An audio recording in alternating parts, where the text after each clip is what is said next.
واہ جی واہ، سرکار کا کرم ہو گیا۔ گفتگو ہماری جو تھی وہ عذاب قبر پہ ہے۔ ہمارے علماء کرام سارے تشریف لے آئے ہیں، ان سے بات کرتے ہیں واپس آ کے۔ ایک بات ذہن میں رکھیے گا کہ بہت سی چیزیں جو ہیں وہ مذہب سے بڑھ کے کلچرل ہوتی ہیں۔ مثال کے طور پہ میں نے یہ قبریں جو ہیں یہ انگلینڈ میں اور امریکہ میں بذات خود دیکھی ہیں، وہ قبروں کو کچا رکھ ہی نہیں سکتے، نہ وہاں پہ قانون، چاہے وہ مسلمانوں کا قبرستان ہو وہ نہیں رکھ سکتے، سو ان کو دیواریں پکی اور فرش پکا کرنا پڑتا ہے۔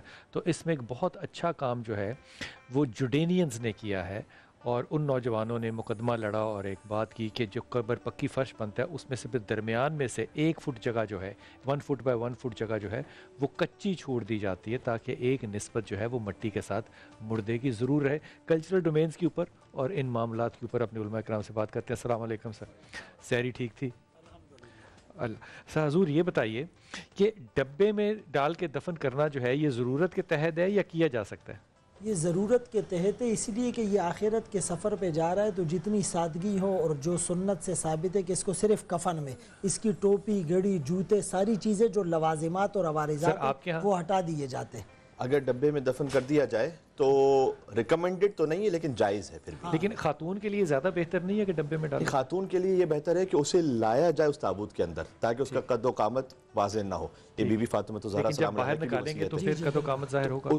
پھر جب قد و قامت، اس لیے تو یا محرم پھر رات والا آپ کا سلسلہ جو ہے اس کو برقرار رکھیں کہ اس کو دفن ہی رات کو کیا جائے۔ وہ تو بی بی فاطمہ الزہرا سلام علیہ کی وصیت تھی کہ میرے جنازے کو رات میں اٹھائیے گا اور رات میں ہی غسل و کفن دیجیے گا، اور تاکہ وہ قد و قامت بھی تابوت کے حوالے سے وہ واضح نہ ہونے پائے، اور رات کو دفن کرنے کی تو خیر اور بھی مسئلے اچھا، اس پہ سیدہ عائشہ کی باقاعدہ روایت ہے جو کہ میں نے پڑھی ہے، آپ کو آ کے بتایا کہ حبشہ سے وہ لاتے تھے اس طرح، تو آپ نے فرمایا کہ یہ ضرور کیا کرو، تو اب یہ آپشنل تو نہیں رہ گی، اللہ کے رسول نے اس کو ممانعت فرمائی نہیں ہے۔ انہوں نے کہا یہ بڑی اچھی بات ہے کیونکہ عربز میں نہیں تھی یہ بات، آئی حبشہ سے، تو اڈاپٹ کر لینا چاہیے، اس سے سہولت رہتی ہے جانے والے کی صرف بھی۔ لانے کی حد تک کہ قبر کے اندر رکھنے کی بات نہیں ہے، اور وہ بھی اس کے لیے جیسے حضرت نے کہا کہ وہ پردہ ہو، نہیں، حضور نے اس کا حکم بھی نہیں دیا جو آپ فرما رہے ہیں کہ اس کو یہ حدیث میں نے خود پڑھی ہے۔ نہیں حضرت دیکھیں، وہ لانا الگ چیز ہے، لانا الگ چیز ہے قبر تک جیسے حضرت نے کہا، لیکن قبر میں اس تابوت کو رکھنے کا آپ نے کہا وہ ایسی بات نہیں ہے۔ یہ جائز نہیں ہوگا؟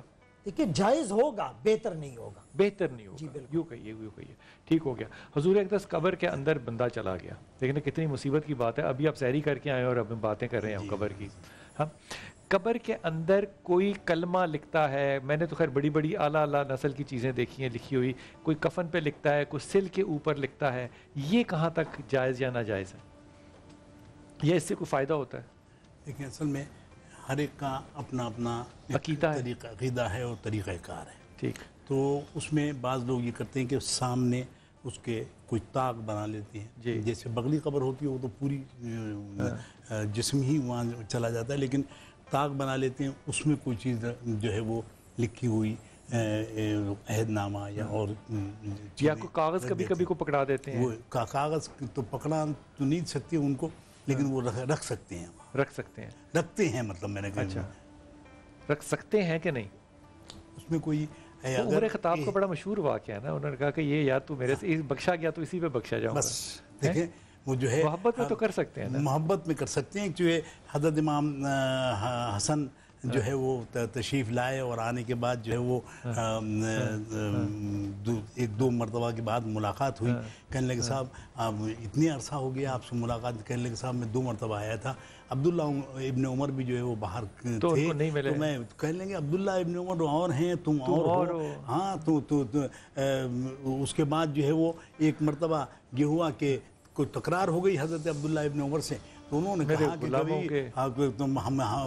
یہ ممبر جو ہے ہمارے نانا جان کا ہے اور یہ تم ہمارے نانا کے غلام ہو، تمہارے والد بھی نانا کے غلام ہیں۔ اچھا کہا بھی صحیح، کہا تو بالکل صحیح، بچہ غصے میں آ گیا، انہوں نے جا کر کہا، شکایت کی عبداللہ ابن عمر نے، کہنے لگے صاحب یہ اس طرح سے کہا ہے، کہا کہ ان سے کہو کہ یہ لکھ کر دے دیں مجھے۔ جب وہ گئے لکھوانے کے لیے تو انہوں نے کہا کہ ہم جو بات کہتے ہیں وہ لکھ بھی دیتے ہیں، انہوں نے لکھ کر دے دیا۔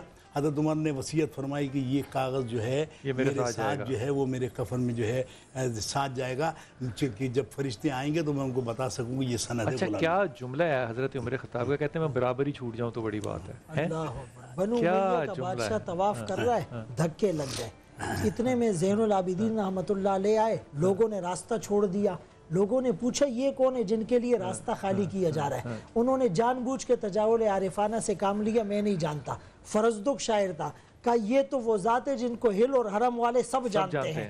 تو انہوں نے جب ان کو 10,000 دینار یا درہم انعام میں دیے، انہوں نے کہا ساری زندگی پیسے لے کر بادشاہوں کے قصیدے پڑھے ہیں یا نسبتیں اور آل رسول کی برکت سے میں نے پڑھے ہیں، انعام نہیں لوں گا۔ امام زین العابدین رحمۃ اللہ علیہ فرمانے لگے سید گھرانے سے جو چیز نکلتی ہے ہم واپس نہیں لیتے۔ حضور ایک تائید خداوند عہد مانگتے ہیں، شبیر کے بچپن سے مدد مانگتے ہیں، دیکھا جو امامت کو مائل بکرم ہے، فاروق غلامی کی سند مانگتے ہیں۔ واہ واہ واہ واہ، سبحان اللہ سبحان اللہ۔ حضور اقدس یہ جو خاک شفا ہے اس کے ساتھ یا عہد نامہ یا 40 لوگوں کی گواہی، یہ دفن کرنا مسلکی کوئی مسئلہ ہے یا اپنا ایمانی ہے یا کیا ہے؟ نہیں، اس میں کوئی حرج نہیں ہے، اس کی ممانعت نہیں کی گئی، لیکن ظاہر ہے کہ انسان کی کردار پر سب سے پہلے ڈیپینڈ کرتا ہے۔ تو اس کا مطلب وہ جو کفن زمزم سے دھو کے لے آتے ہیں اس سے کوئی فائدہ نہیں ہوتا؟ نہیں، کس نے کا فائدہ نہیں ہوتا، یقیناً اس کا کوئی نہ کوئی نور حاصل ہوتا ہوگا، لیکن سب سے بنیادی بات تو یہ ہے نا کہ اس کا عقیدہ صحیح ہے، اس کا عمل صحیح ہے، حقوق العباد میں صحیح تھا۔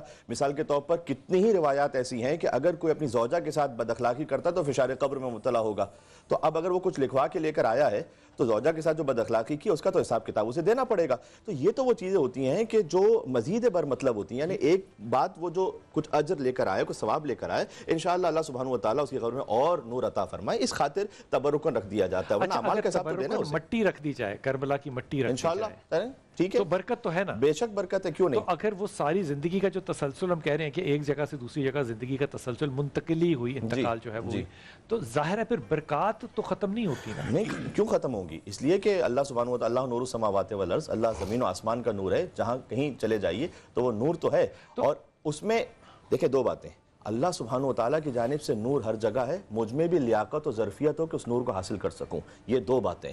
ایک جگہ یہ ہے کہ وہ کرنٹ تو آ رہا ہے، لیکن کرنٹ کے ساتھ اس میں کوئی لیاقت و ظرفیت بھی ہوگا کہ وہ بلب جل سکے، اب وہ بلب جلنے کے قابل ہی نہیں ہے تو پھر کتنا ہی کرنٹ آتا رہے، تو اپنے اندر استعداد تو کوئی انسان لے کے جائے، اس کے بعد انشاءاللہ اللہ سبحانہ و تعالیٰ عطا فرمائے۔ حضور یہ جو قبر میں جب دفن کر دیا اور اوپر پتھر رکھ دیے، اس کے بعد قبر والے کے ساتھ کیا ہوتا ہے فوری طور پہ یا کچھ دیر؟ فوری طور پر منکر نکیر آتے ہیں اور سوالات پوچھے جاتے ہیں۔ اچھا، یہ جو کہتے ہیں قبر کو اتنا رکھیں کہ وہ بیٹھ جائے، تو واقعی فزیکلی بیٹھتا اور موجودہ سوال جواب کے لیے؟ ہاں بالکل، اس کو بٹھایا جاتا ہے، حدیث کے اندر یہ الفاظ آتے ہیں، اس کو بٹھا کر اور اس کی جو ہے وہ ٹیک لگا کر اس سے سوالات پوچھے جاتے ہیں، اور پھر اس کے بعد اس کو کشادہ کیا جاتا ہے، جس کو آپ کہہ رہے تھے امیجنری یا فزیکلی۔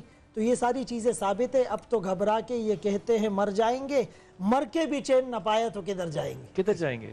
ظاہر سی بات ہے، یا جنت میں یا جہنم میں۔ ریاض خیرآبادی کہتے ہیں کہ چین مر کر تہے زمیں بھی نہیں، اب ٹھکانہ میرا کہیں بھی نہیں۔ کہیں بھی نہیں، کیا بات ہے، کیا خوبصورت